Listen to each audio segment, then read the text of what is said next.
Colin Reed is Senior VP at Definers Public Affairs, a conservative. Mark Thiessen, American Enterprise Institute scholar and a Fox News contributor. And Doug Thornell, an old friend who's Managing Director at SKD Knickerbocker. Good to see you all. Good to be with you, Ed. Great to be with you. Doug, what is it about Democrats, whether it's Beto O'Rourke or now Stacey Abrams, who actually lost their races, are being pushed for the top job and the #2 job? Well, I don't think it really matters that they lost. Ronald Reagan lost a contest. Bill Clinton lost a contest. Barack Obama lost a contest, right? So it's what happens afterwards.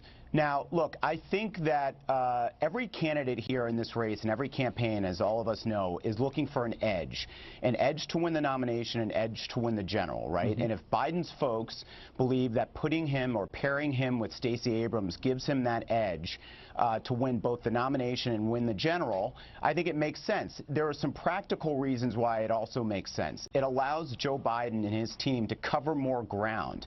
He and Stacey Abrams could be in multiple media markets during a day. They can raise more money. So there are a lot of good reasons why this makes sense. They balance each other out. Both of them, connect well with voters. So, look, we don't know if it's going to happen, but and it would really disrupt the race and the party, but I think that's probably a good thing. Well, Mark, I hear what Doug's saying about they both connect well with voters, but when Joe Biden ran for president twice on his own, he got single digits, and again, come back to Stacey Abrams. She came close, but no cigar.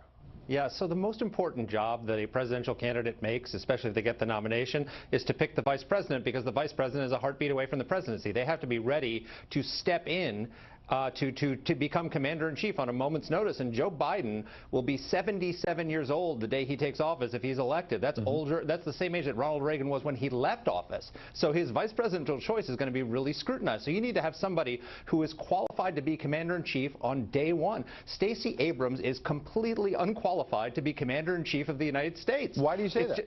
Because Why do you say number one, because unlike Ronald Reagan, she actually didn't win a governor's race. She has no executive experience whatsoever. Her #1 job that she's had is be minority leader of the Georgia State House of Representatives, which is a part-time job, #1. #2, she has no foreign policy experience. Barack Obama picked Joe Biden because he was chairman of the Senate Foreign Relations Committee. He brought gravitas to the ticket. Her experience, if you go to her bio, her #1 foreign policy credential is she was a term member of the Council on Foreign Relations. That's a temporary membership for young people. That may qualify you for a left-wing think tank, but it doesn't qualify you to be commander-in-chief. I want to give Doug Mark, a chance. I mean, I would just point out our president didn't have any foreign policy experience either.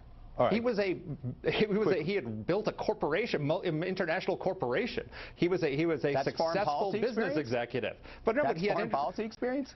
Come on, let's be honest. I mean, let's just be honest. You're comparing her to Donald Trump. Let Colin read in experience. Here. Colin, I also wonder if Joe Biden is trying to change the subject, which has been maybe he can't raise as much money as Beto O'Rourke. So all of us and Bernie Sanders and some of the others. So you throw out there a little nugget like, thinking about this young rising star as my VP. I think that's totally right, Ed. And what it did is, as far as political theater goes, it changed the subject from Beto's good week, and now we're talking about Joe Biden. And right now in this early stage, hard campaign dollars and political news attention are the two most valuable commodities. So it shifted that ball back to Biden's court. But let's be honest, Joe Biden has been around for almost 50 years in elected office.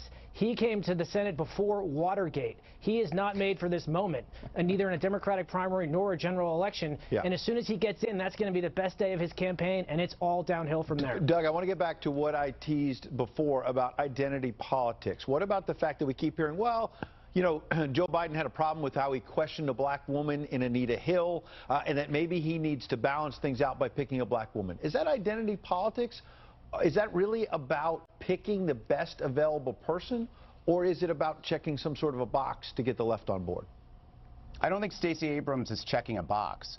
I think Stacey Abrams is a very talented politician who has shown a ton of charisma, who was a very good candidate in 2018. She was able to raise a lot of money and would be a very valuable addition to Joe Biden's ticket if he chose to go this way. Again, there is no, this is all speculation. But it's not, look, I think to say that she's checking a box is a little disrespectful to her. Well, Mark, when I hear, well, she has a lot of charisma, she brings that. I also, Nancy Pelosi was asked about Beto O'Rourke and his accomplishments and said he brought vitality, as if that were a qualification.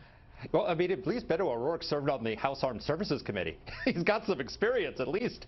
He's got more experience than Stacey Abrams does. Look, I'm sure I take you at your word that she's a talented person and that she's an up-and-comer rising person. This is probably the worst thing that could ever happen to her, to be picked for the vice presidency, because her lack of experience, her lack of knowledge about foreign policy would be exposed. She'd be much better off running for Senate and serving on the Senate Foreign Relations Committee, running for governor, getting some executive experience, and then running. Very quick last point from Colin, which is, what about Stacey Abrams running on her own? Is it sort of condescending to say, maybe I'll pull her in? She could run for president on her own.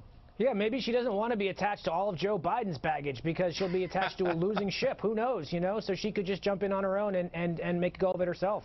Colin, Mark, and Doug, appreciate y'all coming in.